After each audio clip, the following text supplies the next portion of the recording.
Assalamualaikum warahmatullahi wabarakatuh. Saya Awanda Rahma dari kelas SD 19A1 semester 3.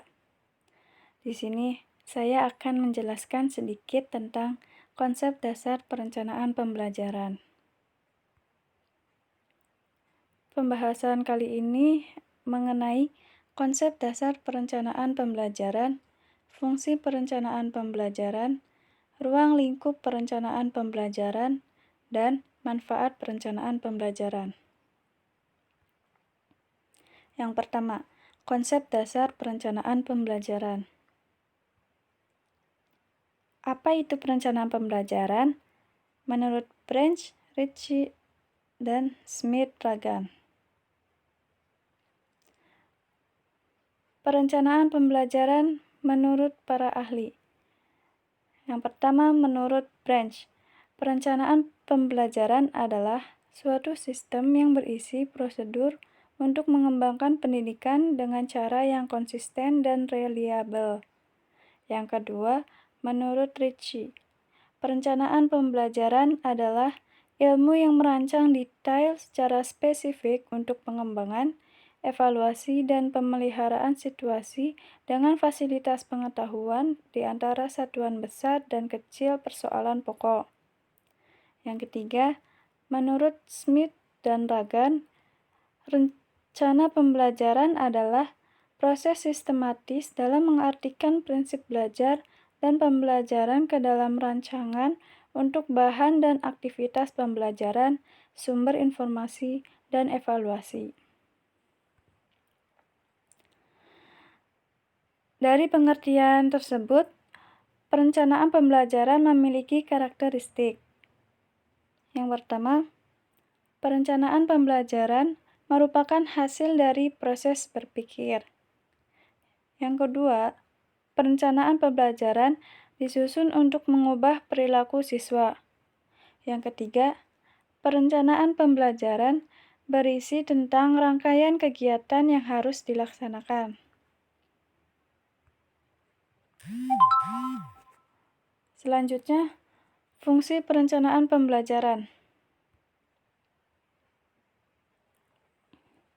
Perencanaan pembelajaran memiliki 8 fungsi. Yang pertama, fungsi kreatif.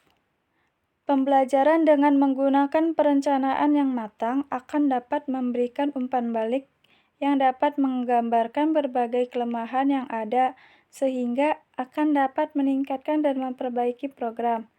Yang kedua, fungsi inovatif.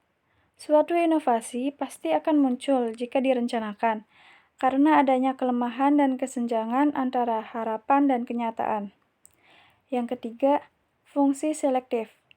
Melalui proses perencanaan akan dapat diseleksi strategi mana yang dianggap lebih efektif dan efisien untuk dikembangkan. Yang keempat, fungsi komunikatif. Suatu perencanaan yang memadai harus dapat mengkomunikasikan kepada setiap orang yang terlibat, baik guru, siswa, kepala sekolah, bahkan pihak eksternal seperti orang tua dan masyarakat. Yang kelima, fungsi prediktif. Perencanaan yang disusun secara benar dan akurat dapat menggambarkan apa yang akan terjadi setelah dilakukan suatu tindakan sesuai dengan program yang telah disusun. Yang keenam, fungsi akurasi. Guru dapat mengukur setiap waktu yang diperlukan untuk menyampaikan bahan pelajaran tertentu, dapat menghitung jam pelajaran efektif. Yang ketujuh, fungsi pencapaian tujuan. Melalui perencanaan yang baik, maka proses dan hasil belajar dapat dilakukan secara seimbang. Yang kedelapan, kontrol dan evaluatif. Melalui perencanaan akan dapat ditentukan sejauh mana materi pelajaran telah dapat diserap oleh siswa dan dipahami, sehingga akan dapat memberikan balikan kepada guru dalam mengembangkan program pembelajaran selanjutnya.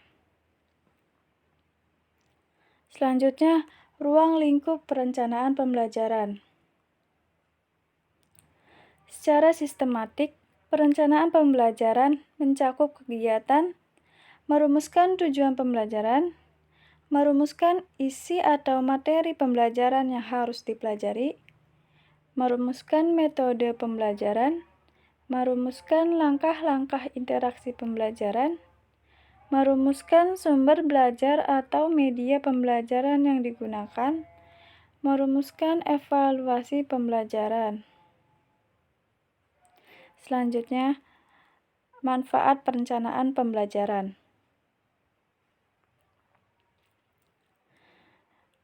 Manfaat perencanaan pembelajaran. Yang pertama, sebagai petunjuk arah kegiatan dalam mencapai tujuan. Kedua, sebagai pola dasar dalam mengatur tugas dan wewenang bagi setiap unsur yang terlibat dalam kegiatan. Yang ketiga, sebagai pedoman kerja bagi setiap unsur, baik unsur guru maupun unsur murid. Yang keempat, sebagai alat ukur efektif tidaknya suatu pekerjaan, sehingga setiap saat diketahui ketepatan dan keterlambatan kerja. Yang kelima, untuk bahan penyusun data agar terjadi keseimbangan kerja. Sekian penjelasan konsep dasar perencanaan pembelajaran dari saya. Sekurang-kurangnya mohon maaf. Wassalamualaikum warahmatullahi wabarakatuh.